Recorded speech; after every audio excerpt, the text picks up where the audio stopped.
24 heures après le passage des restes de l'ouragan Ida, New York compte ses morts. Il y en a au moins 44 en tout dans la région, dont 13 rien que dans la ville de New York. Certains habitants ont été pris au piège dans leur sous-sol. Dans l'état voisin du New Jersey, le bilan est aussi très lourd. 23 morts. La plupart des victimes ont été prises par surprise dans leur voiture. Dans certaines zones, les dégâts sont considérables. Des habitations entières sont défigurées. Le président Joe Biden mise sur son grand plan dédié aux infrastructures pour lutter contre ce type d'événements dont l'intensité et la récurrence est aussi liée au changement climatique.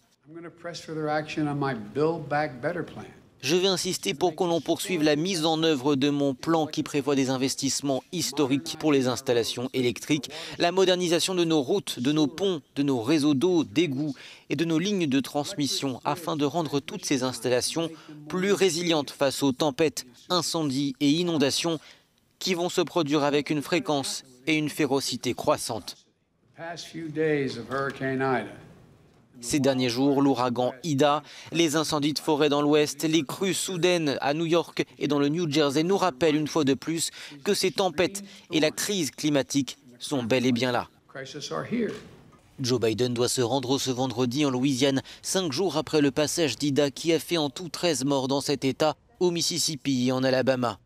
Des centaines de milliers de foyers sont toujours sans électricité et plus de 180 000 personnes n'ont toujours pas accès à l'eau potable.